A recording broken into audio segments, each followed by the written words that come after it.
घने जंगल के बीचों बीच एक छोटा सा गांव था जहां राज और अंजलि रहते थे। दोनों बचपन के दोस्त थे और उनके दिल में हमेशा से रोमांच और जादू की कहानियां बसी हुई थीं। एक दिन गांव में एक रहस्यमय बुढ़ा आया जिसने उन्हें एक प्राचीन खजाने का नक्शा दिया।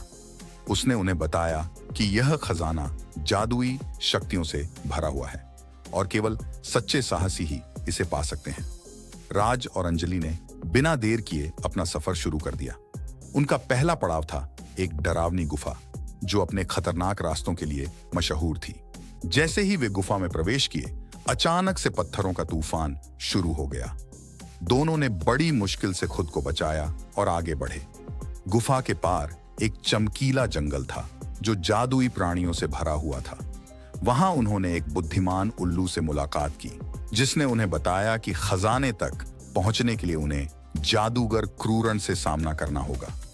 उल्लू ने उन्हें एक जादुई तलवार और एक ढाल दी जो जादूगर की शक्तियों से लड़ने में उनकी मदद कर सकती थी। आगे बढ़ते हुए राज और अंजलि को एक रहस्यमयी झील मिली। झील का पानी चांदी की तरह चमक रहा था और उसकी सतह पर जादुई मछलियां तैर रही थीं।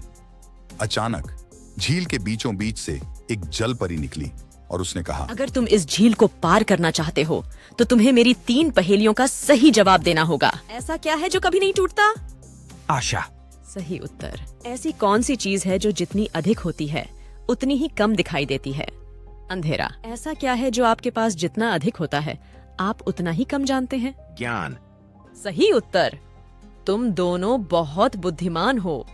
अब तुम झील पार कर सकते हो। जादुई महल मिला जो आसमान को छू रहा था। महल के अंदर हर कदम पर जादू था। चलते चलते उन्होंने देखा कि दीवारों पर लगी तस्वीरें जीवित हो रही हैं और उनसे बातें कभी भी इस खजाने को नहीं पा सकते। महल के केंद्र में एक विशाल कमरा था जहां जादूगर क्रूरन अपने जादुई बाणों से हमला कर रहा था। हर मिनट वहां रोमांच और भय का माहौल था। राज ने अपनी जादुई तलवार से लड़ाई शुरू की जबकि अंजलि ने ढाल से खुद को और राज को बचाया।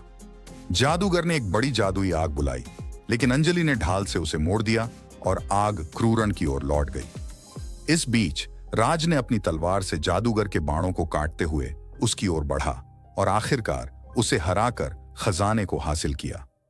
जादूगर को हराने के बाद उन्होंने खजाना पाया और गांव लौट आए। खजाने में न केवल सोना चांदी बल्कि अनमोल जादुई वस्तुएं भी थीं जिनसे उनका गांव और भी खुशहाल बन गया। राज और अंजलि ने साबित कर दिया कि सच्चे साहसी ही असली खजाने तक पहुंच सकते हैं, चाहे रास्ता कितना भी कठिन क्यों ना हो। उनके साहस और दोस्ती की कहानी गांव में सदियों तक सुनाई जाती रही।